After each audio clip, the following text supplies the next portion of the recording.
Today we are delighted to have with us Lienchi Tran. Lienchi began her meditation practice in 1986 in the tradition of Thich Nhat Hanh. And in 1994, LC, which she goes by, began practice in the Theravadan tradition under the guidance of the Venerable Ipapana.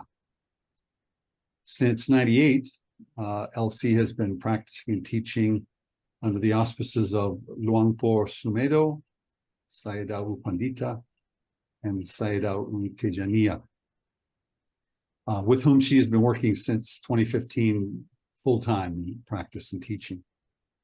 And this morning, LC will be guiding us in the practice approach of Sayadaw U Tejaniya. Now, as with all Dharma teachers in the Theravadan tradition, LC does not charge for her teaching. All support comes through the generosity of those who benefit from the teaching of Theravadan teachers through a centuries-old tradition going back to the time of the Buddha called dana, which means generosity in Pali. I will post the link for dana, which you can give through PayPal at a specific website that I'll post in the link. So, without further ado, Lienchi Tran. Hello and welcome everyone, and thank you, Phil, for a lovely introduction. It's delighted to sit with the Sangha. How's my volume? Is that okay? Perfect. Yes. Okay, thank you.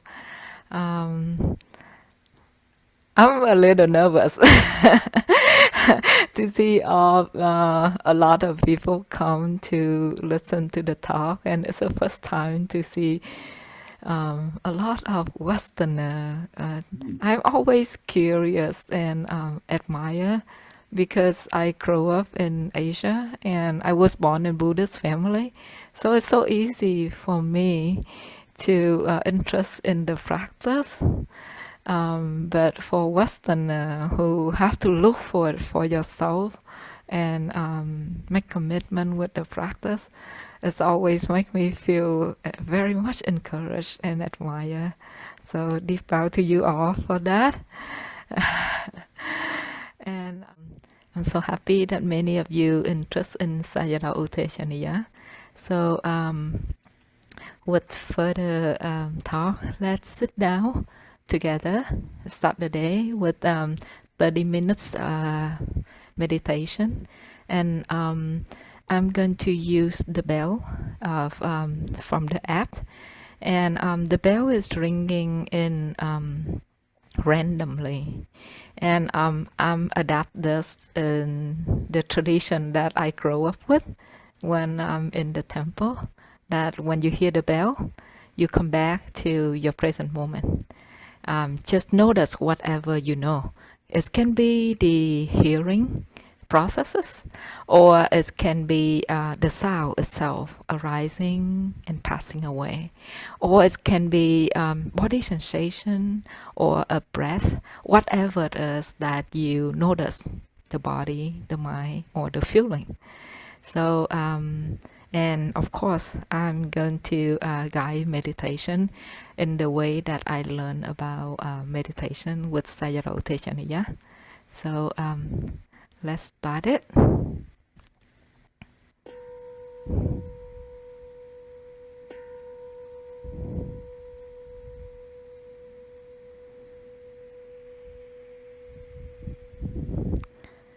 Sit comfortably. You can sit, you can stand, you can lay down, whatever posture that you prefer to make the body comfortable and relaxed.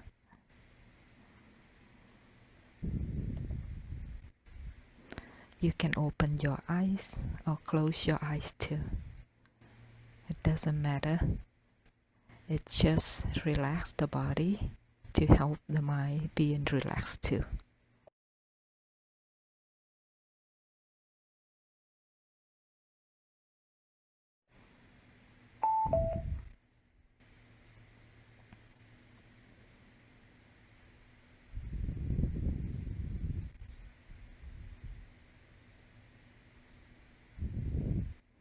Then check the areas that you hold the tension, like a neck, a shoulder, or your forehead. Give it a gentle attention to those areas. This can help to relieve and relax.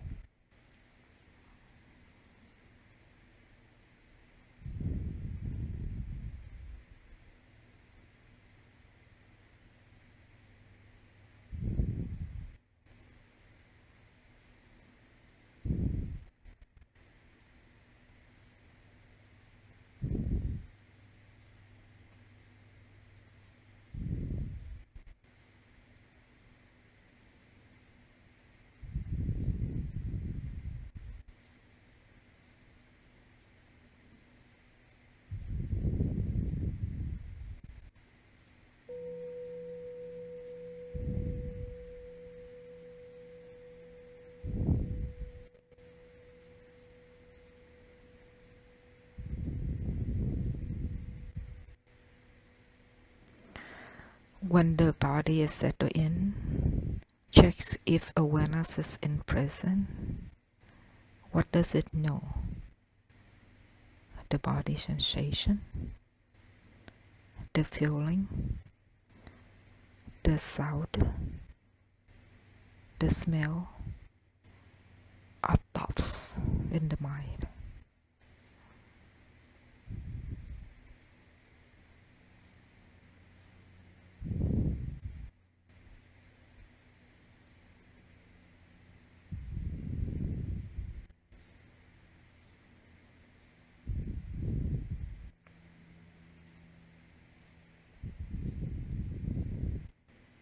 You can know one object, or you can know multiple objects.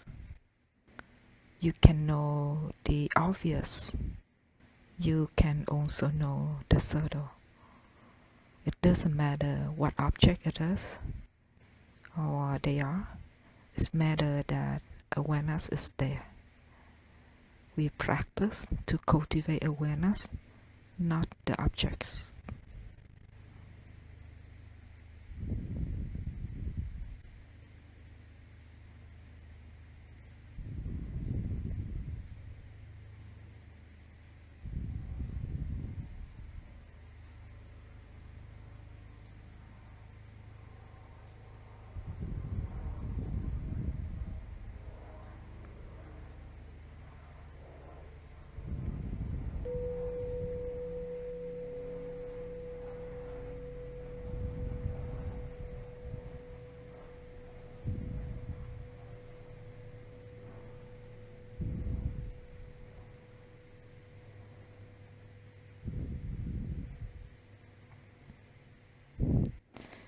Objects of awareness are six sense doors.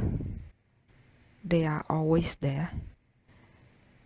We do not need to focus or try to know. All we need to do is recognize they are happening. So if the body is tired, recognize body is tired. If it's unenergized, recognize energized. If the mind is clear or cloudy, recognize that. If there's a lot of thinking or not much of thinking, you can recognize that too.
awareness cannot know more than it is capable of at the moment.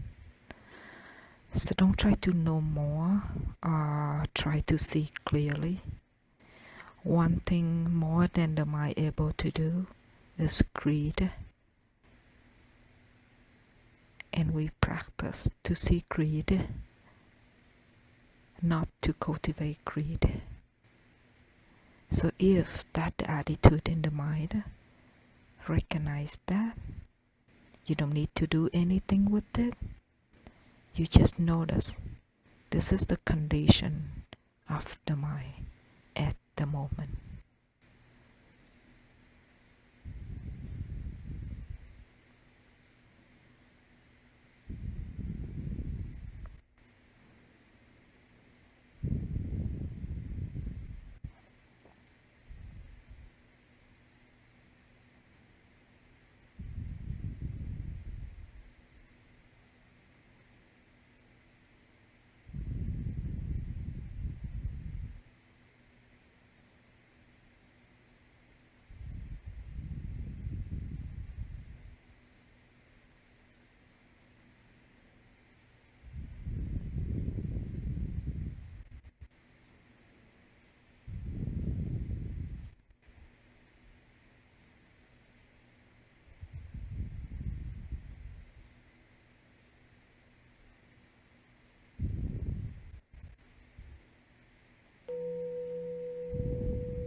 For those who practice with anchor point or primary object, you can ask yourself, what else can awareness know or see?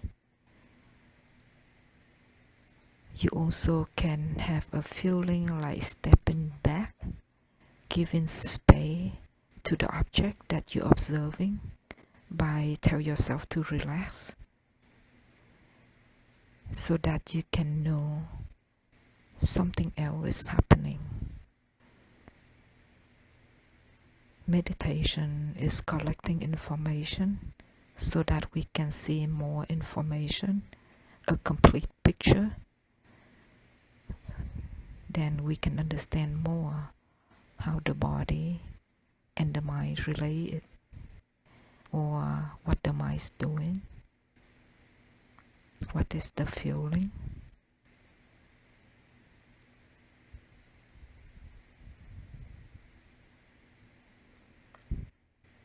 The relationship of the mind with the experience.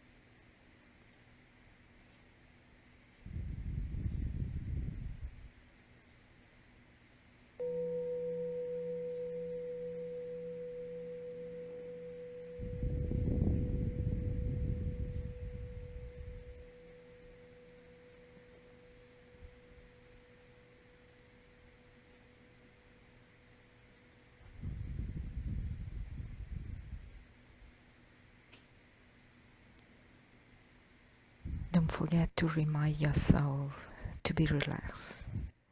It's okay the way it is right now. Body or mind or feeling. Let they all happen in the way that they supposed to happen. Your job is to notice what is happening, what is arising in the mind and the body, and don't identify with that. They are objects to cultivate awareness.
when awareness has not gained enough momentum, we do need to put some personal effort. But this effort is not forceful or controlling. Rather, it's gentle and relaxing. Just simply noticing, recognizing, or meeting the experience at the moment. Just take one moment at a time.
So thank you for sitting with me.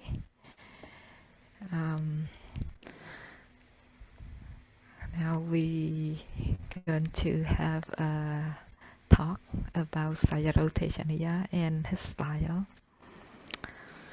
So for some who never heard about the name and doesn't know who he is, then I would like to tell you a little bit about himself first before I talk about his style. So he's Burmese, and he's a monk in Burma. Right now, he's teaching meditation in the center is called Shwe Oo Min Center. That's the name of his teacher center. And he's 62 years old now. He ordained when he was 35 years old. So after a year of ordaining, and his teacher asking him to become a meditation teacher until now. So he started teaching meditation since 36 years old.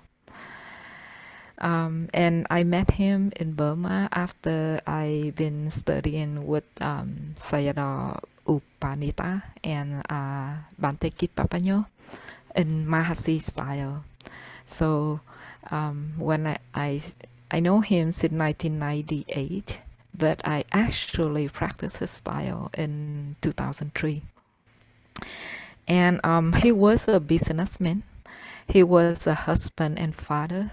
So his practice style reflects this life challenges, like how to practice at home as a business owner, as a father, as a husband. And in Asia, we have very small house and many people live in there. It's not like in America, only one family. There's mom, dad, sister, and brother, and everybody in there. And the house is like close to each other. It's not like single house here. You have 10 feet on the side, 10 feet on that side. It's not like that. It's wall to wall house. So very noisy. But he practiced and he learned how to continue to practice in daily life. So that's why his style reflects his life challenge as a layperson. And when people ask him, like, Sayadaw, what is the method or a technique that you are teaching? And this is what he said: I do not prefer any method or technique. I teach based on yogi wisdom. So whoever come to learn from him, he will ask that person where you are, what you know, and he start, what do you practice? And he start from there. He does not think like this is you should do or you should not do. He will teach you from where you are. And then he also said that I have gone through the life of yogi and have much experience. So I realized that the Citta Nupassana, which is awareness of the mental state, is very important. So in his practice, there's 3 things that are very important. First, that right view. Second is right attitude. And the last one is right effort.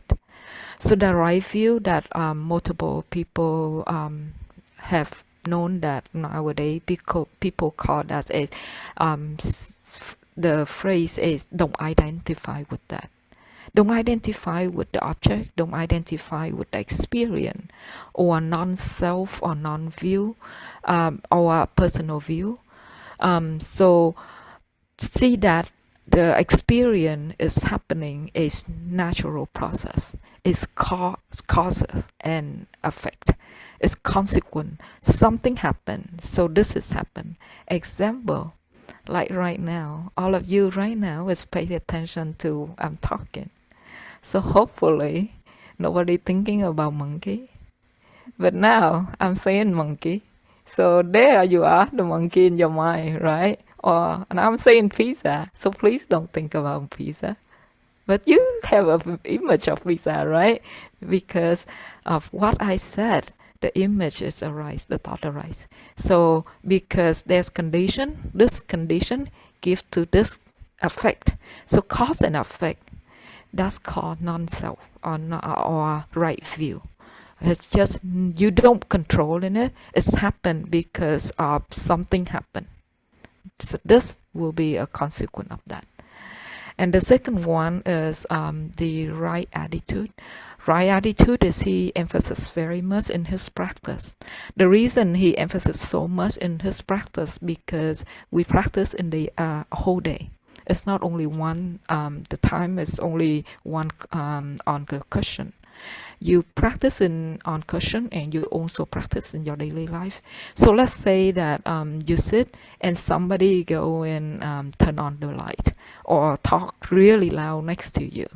So that's normal. Normally we get upset about why you're making so noise. Don't you see I'm sitting here?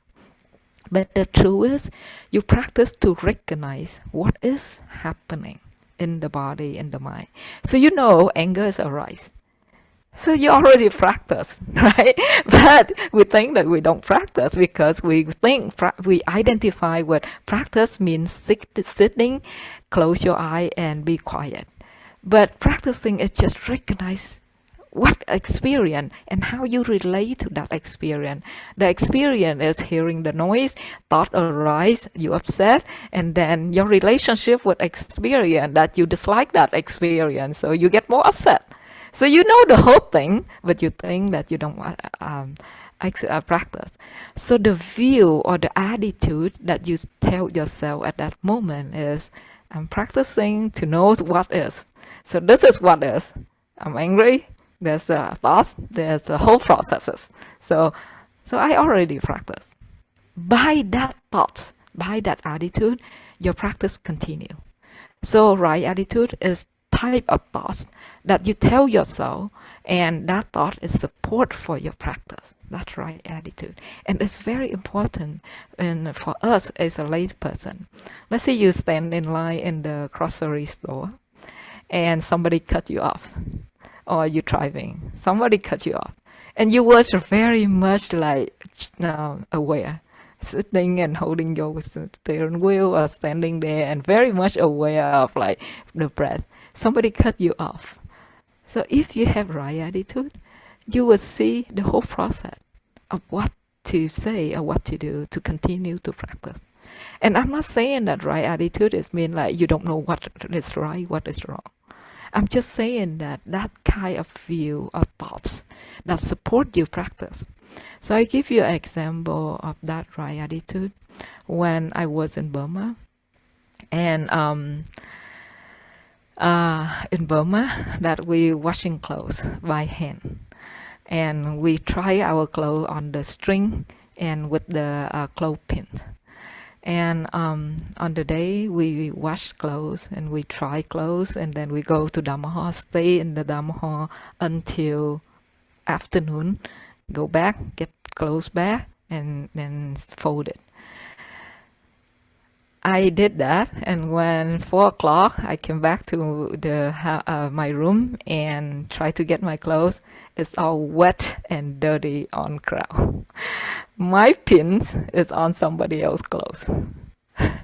So I was so upset, and I came to Sayadaw interview on that day, and I was like, I was going to tell him the whole story with an expectation or a hope that first, tell me how to practice with that.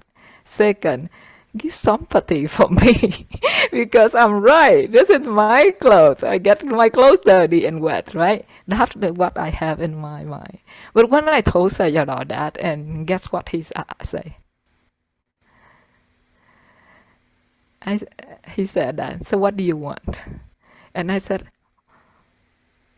I want my pin back. And he looked at me and said, but she does with that too. She wants it too. I was like, what? Hello?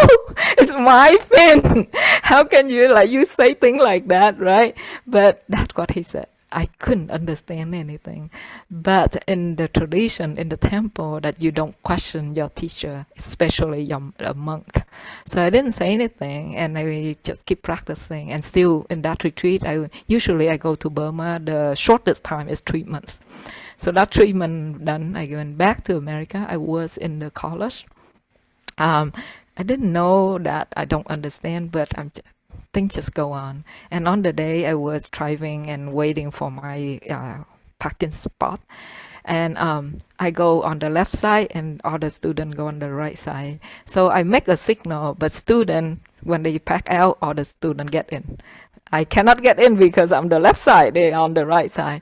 And after 3 times, I was like crazy upset, like, what the fuck? It's my spot. And then immediately, after that 3 or 4 times in my mind, like just pop up from nowhere. She likes that too. She wants that too. So in my mind, just remember that, and then I can see, like, so what do I want? Do I want to get out of my car and confront with that student? This is my spot. I already make signal. Or do I want to stay and watch my anger? That's when I understand his teaching. It takes me a while to understand, like, the question is, what is your priority? Does the condition allow you to take that as your priority? So, right attitude, it does not mean you allow people to step on you. It just means that what you want at that moment, you tell yourself, is that okay to practice with this condition? So the thoughts that support you, to help you to continue the practice. That's right attitude. And the last one is right effort. Right effort is the effort that you not giving up, perseverance, and relax. You don't need to force yourself to know. Like right now, all of you pay attention to what I'm saying. But how many of you knowing that you are seeing or looking?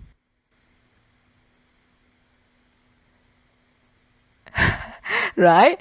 So, yes, a couple of you. So now you know, right? So does it take a lot of effort for you to recognize that you are looking? Now you know that you are looking, right? Does it take a lot of effort? Does have to have concentrate to know that? No, right? All you have to do is ask yourself. So the effort is very minimum. The concentration is very minimum, almost zero. But the condition, put in the condition, then awareness to arise. Somebody saying something? Okay, so you don't have to put a lot of effort. You don't need to have concentration, heavy concentration. All you have to do is give the right condition for that object to arise. When condition is enough, thing arise. Or when the condition enough, something will change. So saying right effort does not mean always relaxation. But sometimes you need to have put on the effort, like personal effort. Let's say you want to learn about thinking mind, but you constantly fall into sleep. Then you need to make an effort to stay awake, right? So you get up, you open your eyes, you go to wash your eyes or wash your face, whatever you need to do. Use your wisdom and intelligence, or using condition outside like light or wet or cold water or walking. So using personal effort to know what is your goal. But if you want to learn about sleepiness, then you need to be very relaxed. Because the moment you're not relaxed or you get the mind agitated, you're awake. And if that object is not there, how can you learn? Right? So if it's not there, what if you want to learn about anger? If anger is not there, how can you learn? You want to have wisdom, then you need to have a big picture, a complete picture. So a complete picture is mean when you know on this side, you also know on the other side. You cannot say I only want good. I don't want to learn bad thing. If you only want to learn good thing, you don't want to have bad experience or unpleasant experience, that is not a wisdom, right? Wisdom do not choose only one side.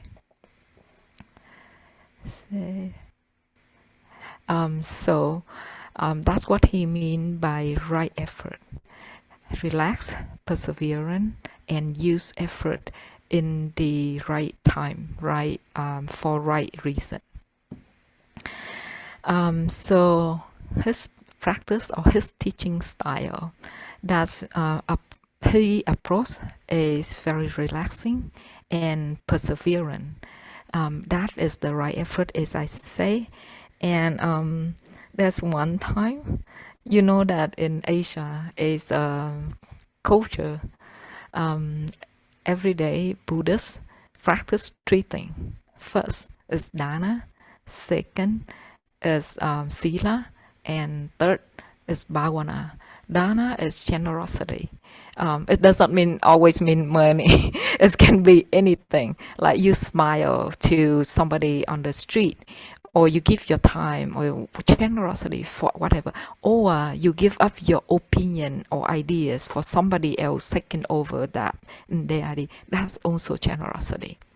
Second, that sila is practice moral, like taking precept, like 5 precept. Everybody know precept? The 5 precept, okay, or 8 precept or 10 precept. So sila, and the last one is bhavana. Bhavana is meditation. It's translated in English as meditation, but actually the word bhavana is mean cultivation. So you cultivate what is good, and meditation is only one of them, not all of them. So every day as a Buddhist, we practice this 3 things a day. And there was a monk in the center. He was sitting, and when we meditate in Burma, we're sitting in the mosquito net. And in his mosquito net, there was a mosquito. So it's fly around in his mosquito net. And so he tried to get it out. So he just open the mosquito net, and he just sit without the mosquito net. So mosquito come around him a lot. So at first he thought that, okay, I'm going to practice dana. He let the mosquito bite him. So he just stayed still and chanting the chant, that donation, right? Dana to the flood, to Avi, and blah, blah, blah. But the moment the mosquito stick in the spider web, he feel happy. So I was not in that interview, but when he told that to Sayadaw, like when he chant and let the mosquito bite him, that he thinks that he practiced bhavana, dana. But the moment that he feel happy because of the mosquito stuck in the spider web, he feel happy. That when he realized that the motivation behind that was not pure. But he didn't see that during the time that he chanted for donation blood. So this is what he means by watching your attitude or the relationship with your experience.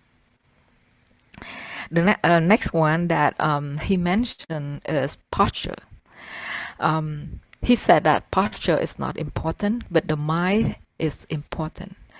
When I was in Burma and I practiced Mahasi style, we always sit very straight, and head straight, shoulders straight, and both hands have to be certain way.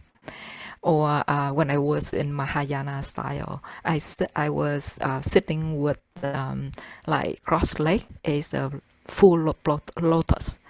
And when I walk super slow. That is all the tradition is. But when I came to his center, everybody walked back and forth and talk, and just like It's just like you walk in the forest and you enjoy your walking. And I was so surprised. And I asked him like, why everybody is so different in all the center. And Sim, his center is the only center doing that. And he told me that meditation is the work of the mind, not the work of the body. So if you only think meditation is the way that other people told you to do, you don't question that, you don't use your own wisdom. You do it because somebody tell you to do, and some other day or some other people tell you something else. You were just doing that. You don't ask yourself why you doing this, how you doing this, what the reason for that. I give you example. Very simple. Why, when we study, when we start meditate, we just sit? Why? Anybody? We start with the sitting posture. We start with closing the eyes. Why?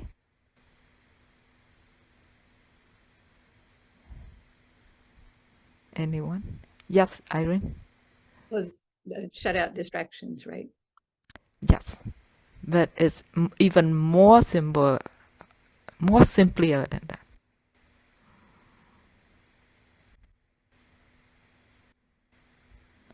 You see? We just Beverly?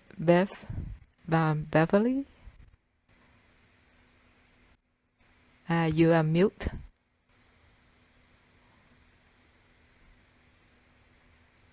So that we can attend to what we are feeling inside. Yes, that's one of the reasons. Yes, Kason? To know that there is a body? That will be later. Okay, I'll say that. You see, this is what we do, all of us, but we don't know. And it's so simple. Our whole life, you go to school, you at home, when your parents talk to you, you go to work, when you sit to work, when your boss talk to you, always sit down, let me talk to you. We make a habit, that's how the body pay attention. When you want to pay attention, you sit down, you don't walk, right? It's a habit, it's relate in the mind that we don't know. And then we close your eyes. We close your eye because we want other send door, just like some of you said, more attention to the body and the mind instead of seeing other things. So many things in our daily life that we don't know. Another example is going to vacation. Why we go into vacation and we feel happy? We think that, because we don't have responsibility, because of this, because of that. But the thing is, because you be in present moment. You only see new things. You only eat new things. You don't do anything. You be completely in present moment. So the mind is just stay in that moment. It don't go back and forth with future and past. So you're happy. So simple thing like that, we don't pay attention.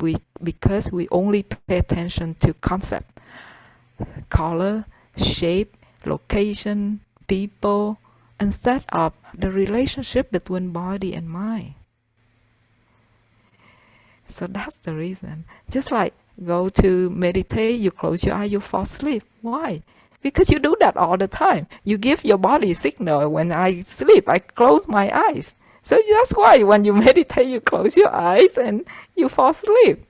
So it's very simple reason. And we do that every day, whole life, but we don't pay attention to that. So that's why he say posture is not important.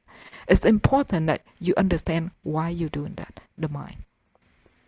Another thing that he say that the object is not important, but the relationship with the object is important.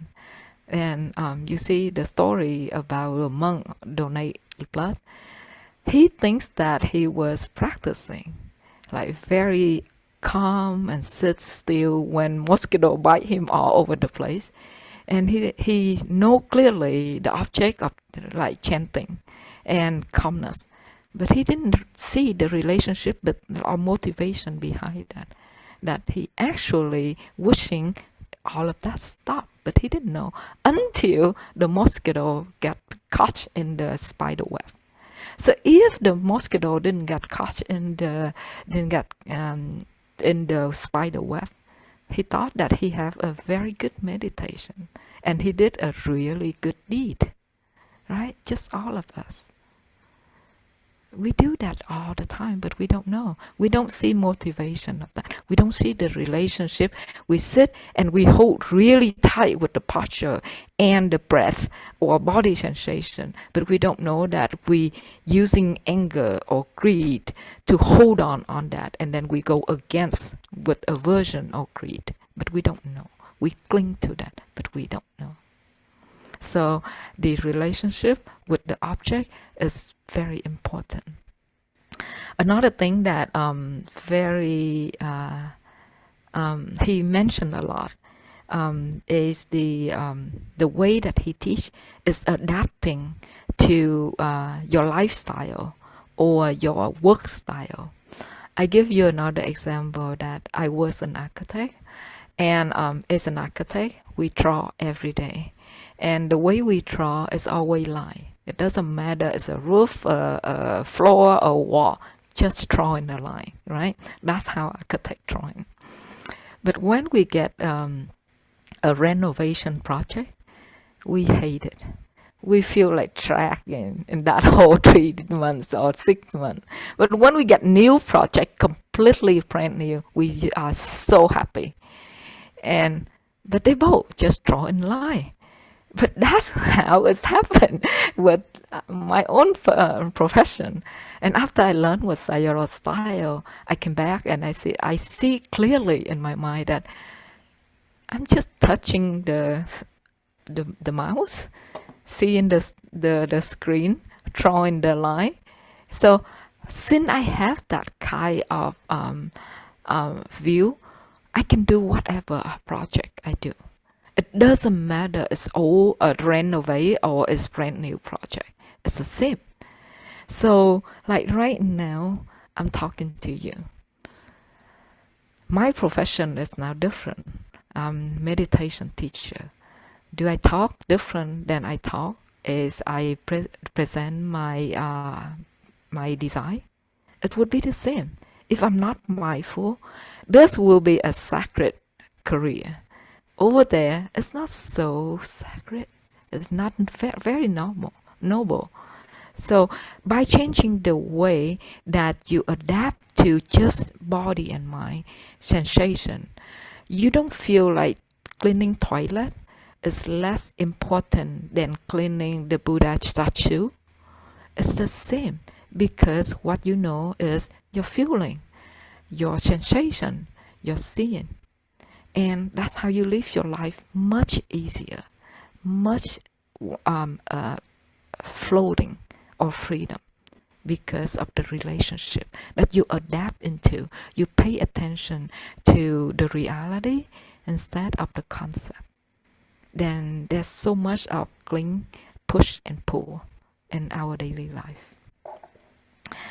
And there's one time that when I just start his style, and in other style, when we have a break, when you hear the bell, you rushing go into Dharma hall, and that's when meditation started. But in his center, everybody walk and talk, and meditation happen from the moment you open your eyes till the time that you go to sleep. So there's no like picking up, put it down, start it and end it all day long. So my yogi job was picking up weed, and I was picking up weed, and I heard the bell, and I just raised my hand and look at the watch. And the moment I'm just raising my hand, I know that I'm raising my hand. In that moment, I just see very clear that I am meditating right now. So what the difference that I'm doing that right here, and I'm doing in the meditation in the Dharma hall? It's the same. So by the time he walking by, and that one first time I understand that, and I look at him. I know what you mean, and he look at me. What is that? Why you look at me like that?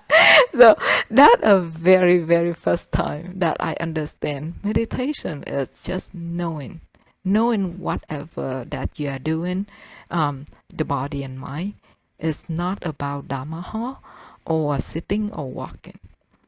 It's just not, you adapt into your daily life, your whatever that you do. So another thing that very important in his teaching, that he wants yogi to think for themselves. He doesn't like that to tell yogi what to do. So in the interview, usually we have about 40 or 50 people sit in the big group in the same room, and he will go from left to right or from front to back. So he just you, and keep going on like that.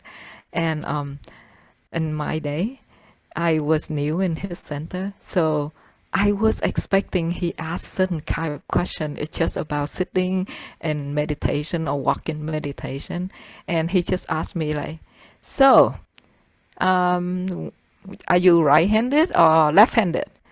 And I told him that I'm right-handed. And he said, then when you brush your teeth with your right hand, what did you do with your left hand? And I was like, what? Are you interviewing me with meditation or how I use my toilet? And then I completely didn't know. I just like, I don't know. And he said, go. That's it. So the next day, I expect him to ask me that, so I pay attention. Oh, I know what I do on my left hand. And he said, okay, so you know what you do on your left hand. Then how's your when you walk into your bathroom, you walk in with your right feet or your left feet first? I was like completely, okay, now I know where you're going, so I pay attention. So I really get into the way that when I do what 24/7, I'm always on, like, be aware when what to do. Another yogi, like, it's so funny. I was standing next to her. She was eating a candy. We're not allowed to eat after 12. And she was eating the candy, and she take off the candy wrap, and put in the trash bin. And he walking by, and the moment she dropped, and he looked at her and asked her, "Are you aware?" And she told him, "Now I am." And he said, "Why?" And she said, "Because of you." She saw him, and she just like completely forget what she's doing. But okay, I know he's going to ask me, better be aware. So it's just because of you. And we all laughing like crazy. But because of that, I start to learn, like, how can I give a condition for awareness to arise? How? And then I write note and post it around my room. Anywhere that I can forget, I put on a note. Are you aware? It's just like he asking her, are you aware? So, and whenever I do something, I want to know why I'm doing that, instead of like he telling me what to do. So he encouraged for us to practice why you doing this, or when you doing this. When you do anapana, when you do sati, when you do mahayana concentration, when you do insight. So why you walk slowly, why you walk fast, why you sit, and why you stand out and go for a walk. So you use your own wisdom. And it's the word bhavana, means cultivate. When you cultivate wisdom grow. It's just like a person who gets be a short temper person, because that person allow anger to arise again and again. So that anger become a personal habit, a personality. So if you use your wisdom and you use curiosity as a character of wisdom, then wisdom grows. So because of his humor and because of the way he approached with his practice, very relaxing. A lot of people think that his practice is not very commitment practice, or it just take it so lightly. So I went to ask him, like, Sayadaw, are you of course I live there so long, so I know I stay there like 7 months, 9 months, or 2 years, many times in 2003 until now. So I asked him, like, Sayadaw, people said that, so what do you say about other practice beside meditation? What do you do? And he said that when I was lay people, I make a commitment. Every day I will sit as a formal practice. And I keep my precept very clean. Also, I read Dharma every day, beginning of the day and end of the day. So I asked him, like, so how do you define formal practice? Is that because of you sitting or walking? And he said that, nope. When I said formal practice, it means when I'm not sharing my attention to something else or somebody. That when I see is a formal practice. So it means when you're washing dishes, that can be your formal practice.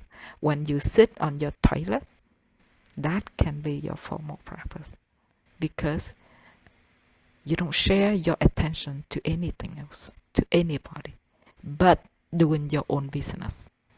So you can observe and do the investigation. You can learn about the mind and the body and their relationship. So then I asked him, so Sayadaw, in the West, that people think that you're teaching open awareness, not the vipassana awareness meditation. And he said, is that what they think about me? And I said, yeah. They said that you're teaching open awareness, not satipatthana. And he said, oh, okay. They can think whatever they think. I know. I only need to know whatever I think. That's my business, and that their business. It's no problem. So and I asked him, like, so what is what about practice? So what do you say about your teaching? And he said, of course, I'm teaching satipatthana. And I asked him, so how do you teach satipatthana? Of course, I've been there so long, but I just want to confirm with him. So he said that if the yogi never been practiced before, start with the body. And some people never practiced before, but they're able to see the mind. Let them do that.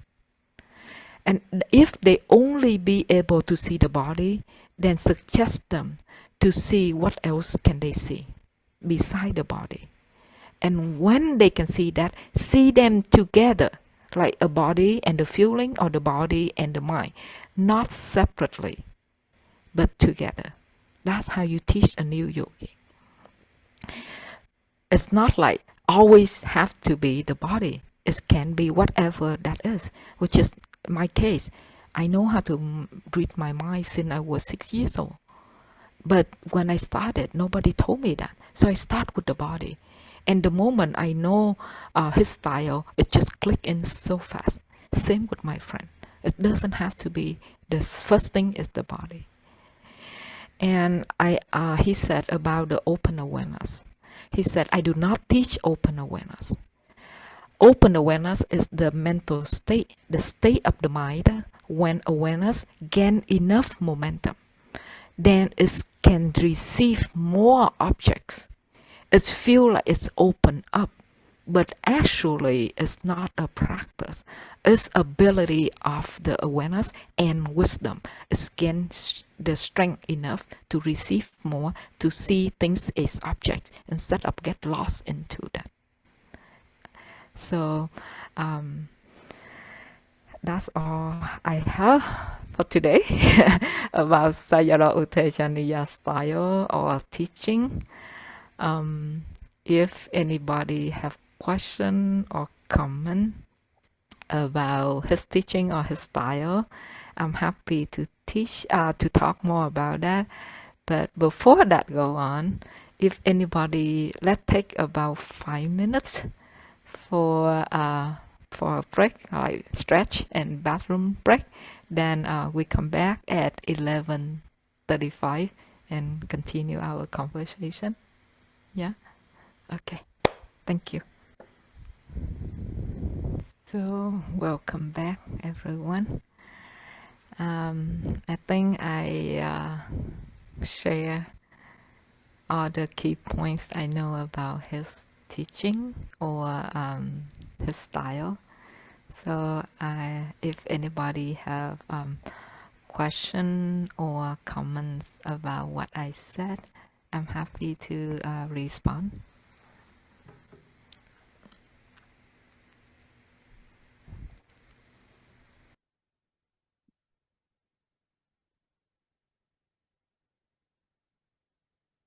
Yes, Phil, please. You mute. Thank you. I feel like I've just had a feast of wisdom. Thank you so much.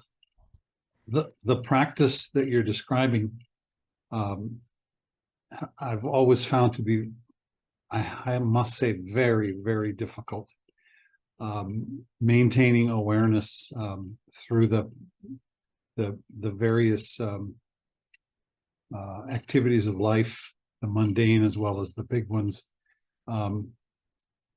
It feels like such a challenge, and yet it's so fulfilling when I'm able to maintain that level of awareness, no matter what it is, what the object is, keeping constant awareness.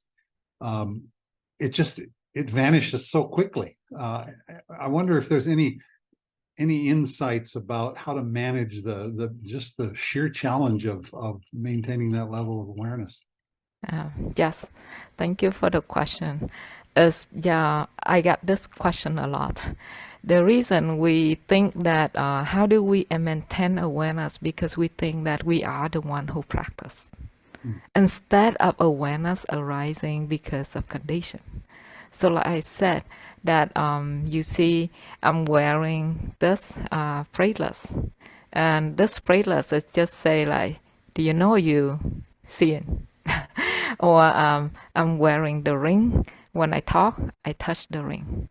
Or right now in Burma, the room that I stay in when I went through my divorce, on the ceiling, there's a note that, are you aware?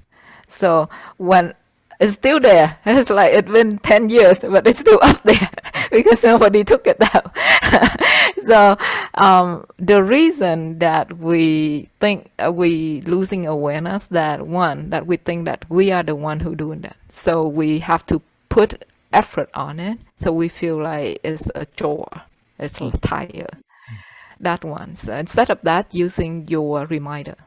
The reminder is just like we learn how to do that our whole life. How do you know when you take your medicine? How do you know when you go to work or pick up your child? How do you know that when do you open the like a lid for when you are cooking? So the thing is, you learn how to remind yourself, and we have this skill. So using that skill, apply and to give the condition for awareness to arise. The moment somebody asks, immediately that awareness arises, right? That one. The second thing, that because when we feel awareness, like we have like a mental state, a shift that I am practice and I'm not practice. Instead of like in this moment, you just know. So usually when I have the retreat, I ask people, when you meditate, the word of sati, what does that mean to you? Does that mean like being aware, or just notice, or knowing, or recognizing? So depend on how you see in that. You can see like right now you are sitting, you just recognizing that, right? The moment I'm saying that, you just recognizing that. So when you get up, oh, this is how it feel. Or when you look that and then you hear something or you see something, you notice immediately. So the practice is seamless because you don't have the idea of I am practicing or what the object is, but just knowing here and there, knowing that, recognizing that. So the practice with seamless practice, usually I call like that, because you just know. You don't just pick up and put it down, pick up and put it down. But notice here, notice there, notice here, notice there. And the more you know it, the more it's bigger and bigger, the momentum. Yeah, so that two things. Use the skill of reminder. And second, that don't think that you are practicing, but rather just notice. Just notice all day long. Yeah, notice whatever it is. So you will erase little by little the lie between I am practicing and I live my life. So yeah. Thank you.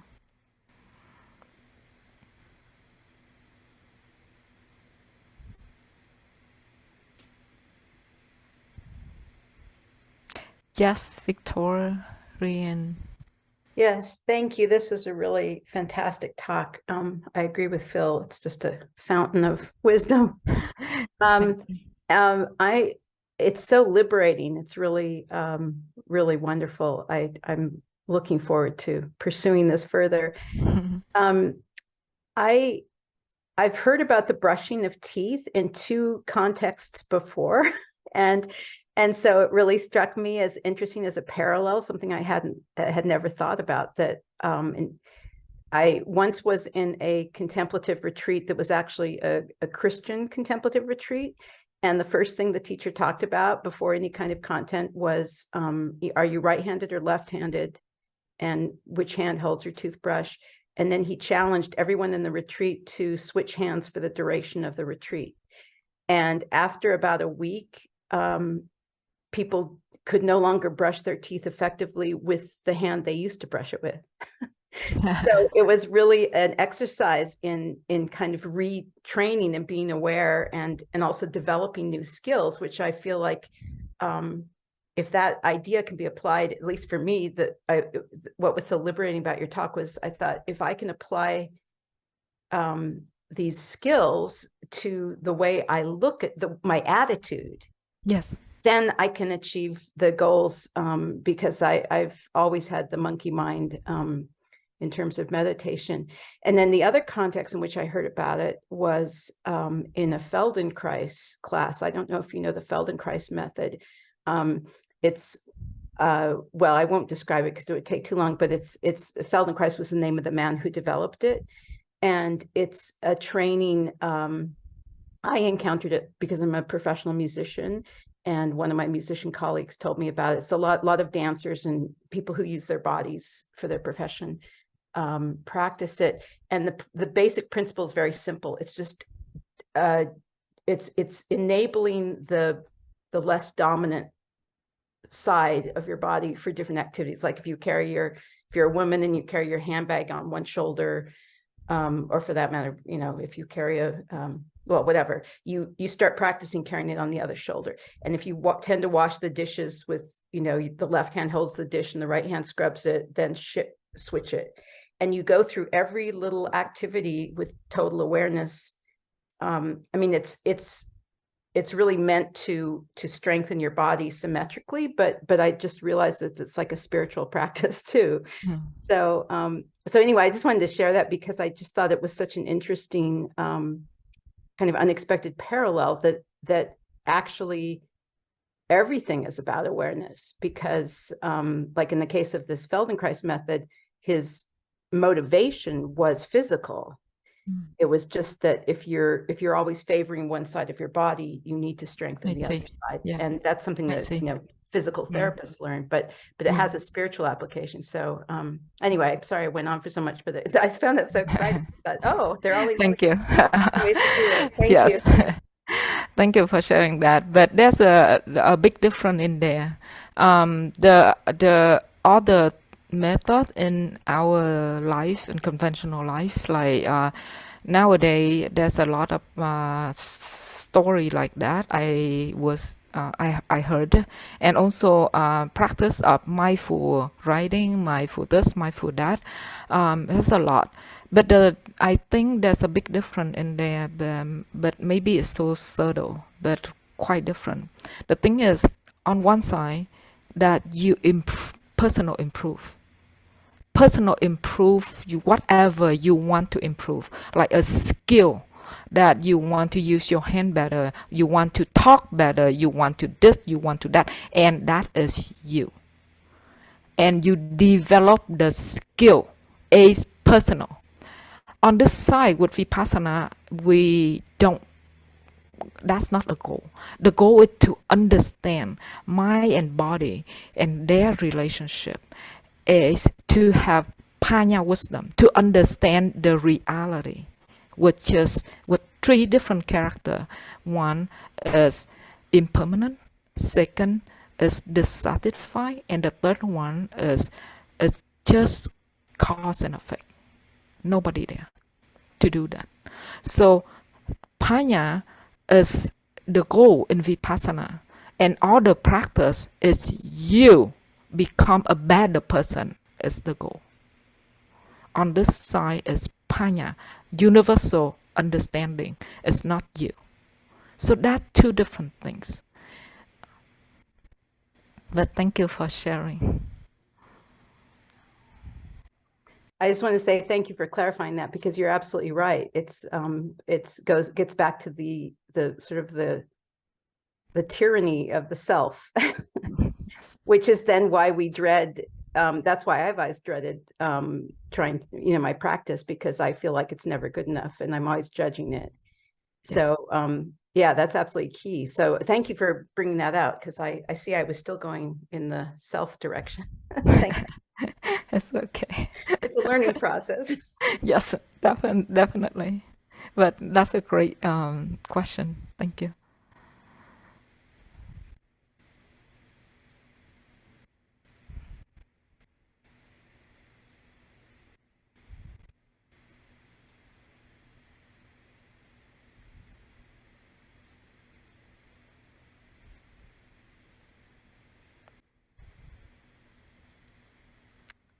All right. I guess there's no question or comment. So I'm happy to stay back to have some, if any of you have a private practice that you want to discuss with, I'm happy to answer it here. Otherwise, I don't have anything else to say. I'm not familiar with the group, so I don't know how to approach. I guess this is I get influenced with Sayadaw. If you don't ask, I don't have anything to say. And he said that he have that too. He have the influence that from Sayadaw U, his teacher. If you don't ask, I don't have anything to say. So I'm happy to stay here until 12 o'clock. If anybody. Oh, Irene, yes, please.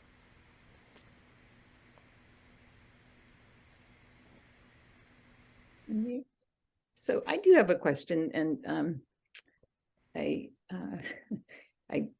think possibly other people could benefit from it, because I know that it, if you've been practicing like one-pointed awareness for a long time, sitting with the eyes closed, and I totally get what you're saying about that just is really a habit more than anything. And you mentioned, creating the conditions for awareness to arise in daily life. So when I practice, like I was doing, I don't often do guided meditations, but I was doing one recently, and they suggested leaving the eyes open, And the whole time I was craving to close my eyes. A habit. And so is there anything you would suggest to sort of break that attachment to, Yes. meditation just under particular circumstances? Yes. I think is closing your eyes or not closing your eye is the same thing. It's two sides of the coin. If you make habit on this side and then or you make habit on this side, it doesn't matter. It's matter like what you want to do at the moment. Let's say on the day that you have that habit and you want to close your eyes, then you ask yourself, why do you want to close your eyes? Is that support your practice with stillness? Or you want to close your eye because it's feel better because you whole day you've been working and then this is how you rest, or you want to close your eye because you have more concentration so you can do the investigation. Whatever you want at that moment, notice that instead of have belief this is should be the way or this is should be the way. That one thing. A second thing that I would say that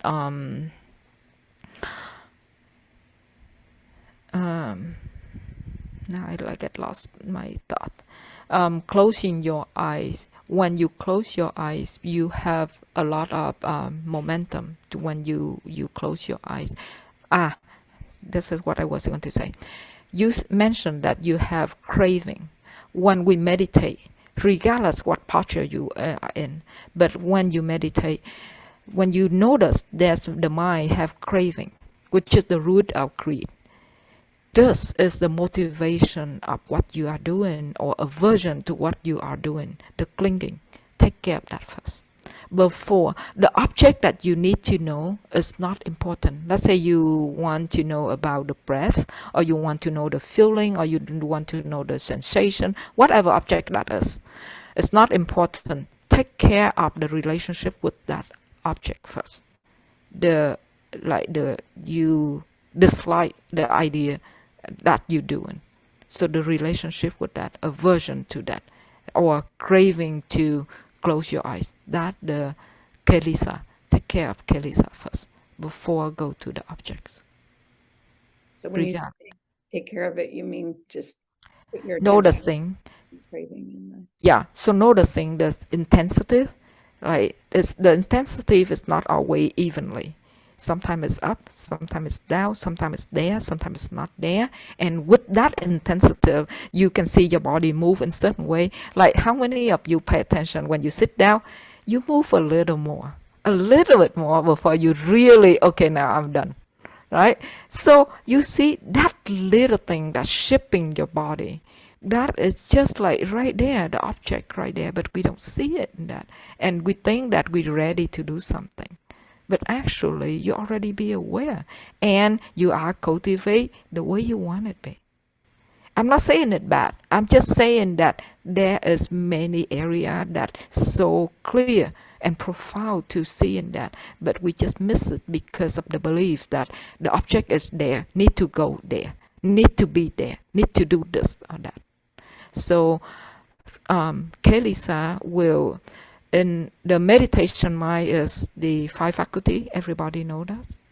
Yes. Okay. So this called meditation mind.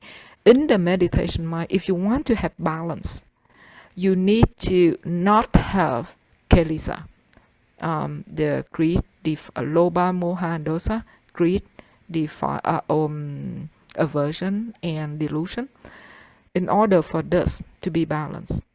In this 5 faculty, in this meditation mind, you don't practice with the intention of push and pull.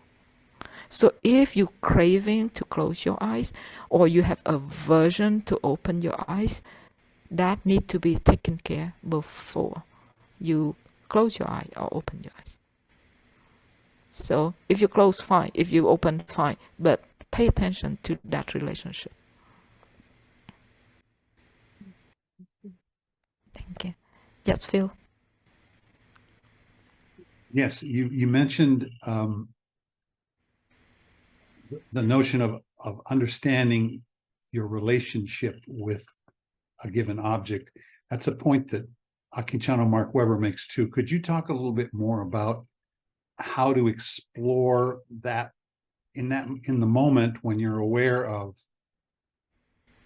something going on in your relationship with an object, can you talk a little bit more in detail about how you look at that, how you understand the relationship, how you get some insight into the relationship? Yes, at very beginning of your practice, and I'm not saying like you just become a meditator. Rather, when I talk about a beginner mind, it's the condition of the mind at the moment. Like you can practice for 10 years, but you on and off, then that moment is just the beginner mind. That's the condition of the mind at the moment. And the other side is advanced mind, and which awareness and wisdom already gain momentum. So with the beginner mind, the awareness is so easy that you cannot see the relationship with the object. You just want to know the object. So that wanting to know the object is actually giving you the willingness to be aware something, because that's the only way you know that you being aware. Awareness is there, but wisdom is not much, because you see that you are the one who practice. So there's no other way to do it. But little by little, when you practice, you can see that in the same objects, why today is not very clear, and why today is not so pleasant. It used to be very pleasant. Then when that thought arises into you, you can see, oh, so now there's some kind of expectation. So you don't like this experience right now. But meditation is not about this or that. But meditation is about knowing this or that. The one that you know, the one that you knew is already gone. The one that you know right now is what it is right now. So the relationship at that moment is just like longing for something in the past. You want to match with that experience. So you can see there's some kind of like questioning, and you think that, oh, I'm questioning about my practice, which is good, but actually you questioning about your experience, which is good, which was good. The experience right now is not good, but you are practicing. So oftenly we think we make the equation between mental state of the experience with the practice.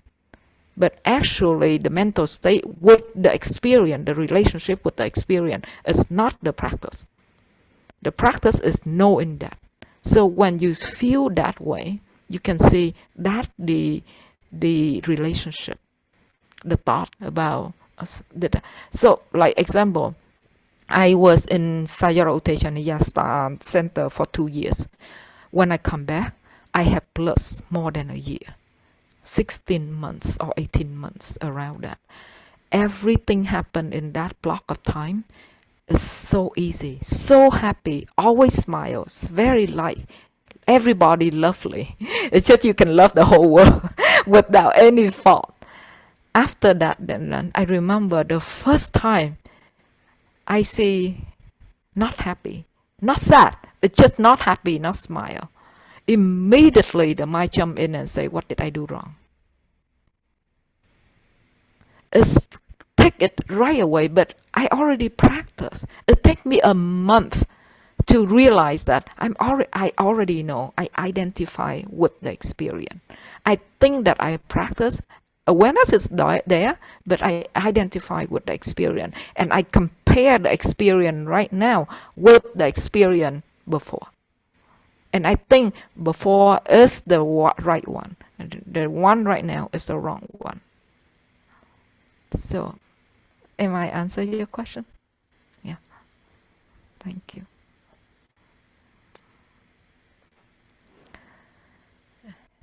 Yes, how? Thank you. I was actually struck by your comment a few minutes ago that if you have no questions, I have nothing to say. I really appreciated that just in a sort of general sense. And it kind of strikes me, and I don't know if you can elaborate a little perhaps, that if I don't pay attention, I won't know. And so I have to apply that inwardly as well as in, say, relation or with other people. Thank you. Thanks for sharing that. Thank you, Al. It is noon, and our time has come to an end. I think I speak for everyone, LC, in saying that was a marvelous, marvelous experience of teaching and sharing. Thank you so very much. Thank you. Again, thank you everybody for the opportunity. Irene invited me to share my understanding with the practice. And thank you everyone that a very open up heart to welcoming me in the style. So may you all be happy, healthy, and progress in your practice. And as long as you walk on this path, I'm sure that we meet again. So have a good weekend. Bye-bye, everyone. Thanks, Elsie. Thank you. Thank you.